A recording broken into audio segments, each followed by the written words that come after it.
আসসালামু আলাইকুম। আপনি কি জানেন দরুদে ইব্রাহিম এমন একটি আমল, এই আমলটি করলে আল্লাহ তাআলা আপনার অসম্ভব দোয়াকেও আল্লাহ তাআলা সম্ভব করে দিবেন। আপনার যত সমস্যা থাক আল্লাহ তাআলা এই দরুদের বরকতে সমাধান করে দিবেন। আপনার রিজিকের সমস্যা, বিয়ে হচ্ছে না, সন্তান হচ্ছে না, সব কিছু আল্লাহ তাআলা এই দরুদের বরকতে আপনার সমাধান করে দিবেন। এই ভিডিওটি পুরোটা দেখার অনুরোধ রইল।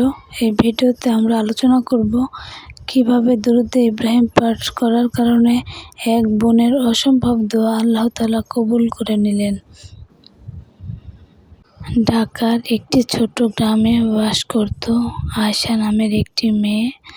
তাদের সংসারে অনেক অভাব অনটন ছিল, অনেক সমস্যা ছিল।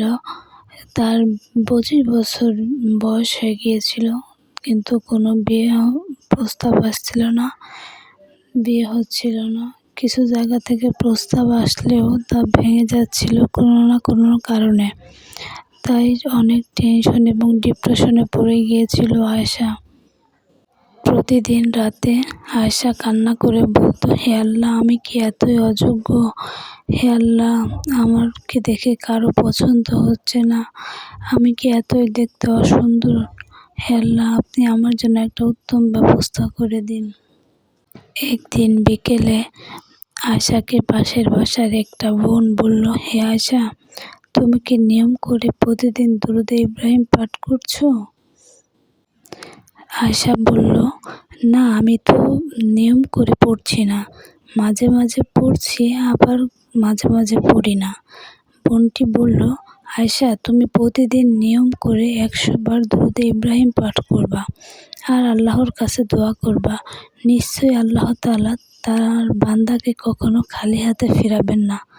আল্লাহর উপর দৃঢ় বিশ্বাস রাখবা আর দরুদে ইব্রাহিম প্রতিদিন কন্টিনিউ পাঠ করে যাবা। সেদিন থেকেই আয়েশা সিদ্ধান্ত নিল, আমি প্রতিদিন কন্টিনিউভাবে দরুদে ইব্রাহিম পাঠ করব এবং প্রতিদিন ফজরের পরে 100 বার করে দরুদে ইব্রাহিম পাঠ করা শুরু করলো।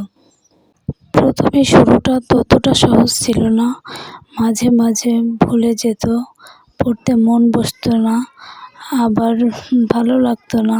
আস্তে আস্তে আয়েশা ধীরে ধীরে প্রতিদিন 100 বার ইস্তেগফার পাঠ করা কন্টিনিউ চালিয়ে যাইতে লাগলো আর আল্লাহর কাছে বলতে লাগলো, হে আল্লাহ, আমি চেষ্টা করছি, তুমি আমাকে সাহায্য করো। 1 মাস পর কোনো পরিবর্তন হলো না, নতুন করে সমস্যা আরও বাড়তে লাগলো। অনেক ভালো জায়গা থেকে একটা সম্বন্ধ আসছে, সেটাও আবার ভেঙে গেল।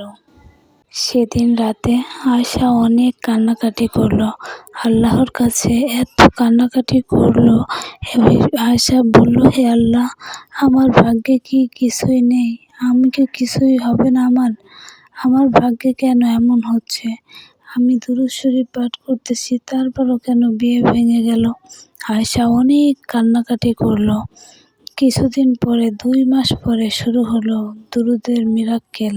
হঠাৎ একদিন আয়েশার এক আত্মীয়র মাধ্যমে একটা ভালো সম্বন্ধ আসে। ছেলেটা অনেক ভদ্র, নামাজি, ইমানদার, মুত্তাকি ও বিত্তবান, অর্থ সম্পদও অনেক ভালো আছে। আয়েশা মনে মনে ভাবল, আগেও তো অনেক সম্বন্ধ এসেছে, ভেঙে গেছে, এটাও হয়তো ভেঙে যাবে, এই জায়গাও হয়তো সম্বন্ধ হবে না। আয়েশা ততটা কেয়ার করেনি। এবার ঘটল ভিন্ন এক ঘটনা। ছেলেটি আয়েশাকে দেখেই পছন্দ করে ফেলল। ছেলেটি বলল, আমি এমন একজন স্ত্রী চাই যিনি আমার আল্লাহ তাআলাকে ভয় করেন, দিনদার, মুত্তাকি, পর্দাশীল। আমি এমন মেয়েকেই বিয়ে করতে চাই। আয়েশার পরিবারের লোকেরা ছেলেটির কথা শুনে অবাক হয়ে গেল।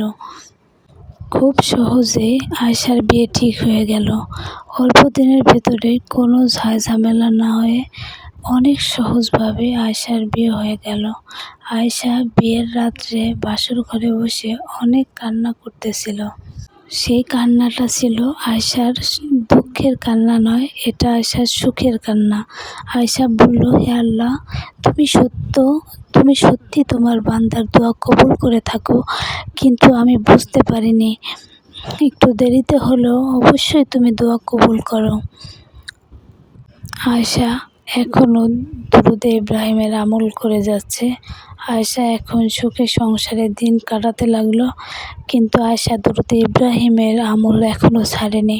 প্রতিদিন আয়শা এখনও দুরূদে ইব্রাহিমের আমল করে যাচ্ছে, কারণ এটা এমন একটা আমল যেটা আল্লাহ তাআলাকে পাওয়ার মাধ্যম, আল্লাহ তাআলার রহমত পাওয়ার মাধ্যম। এটা শুধু দোয়া কবুল করার জন্য না।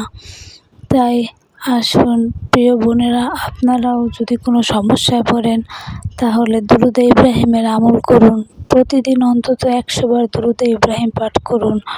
দেখবেন আল্লাহ তাআলা আপনাদের দোয়াও কীভাবে অলৌকিকভাবে কবুল করে নেবেন, আপনারা কল্পনাও করতে পারবেন না। তাই বেশি বেশি দুরূদে ইব্রাহিম পাঠ করুন। হাঁটতে, চলতে, বসতে, নামাজের পরে যখন সময় পান তখনই দুরূদে ইব্রাহিম পাঠ করুন। আল্লাহ তাআলা অলৌকিকভাবে সাহায্য করবেন। আল্লাহ তাআলা আপনাদের সব সমস্যার সমাধান করে দিবেন। তাই আমাদের এই ভিডিওটি যদি আপনাদের কাছে ভালো লাগে তাহলে লাইক করবেন, কমেন্ট করবেন আর চ্যানেলটি সাবস্ক্রাইব করে পাশে থাকবেন। আল্লাহ হাফেজ।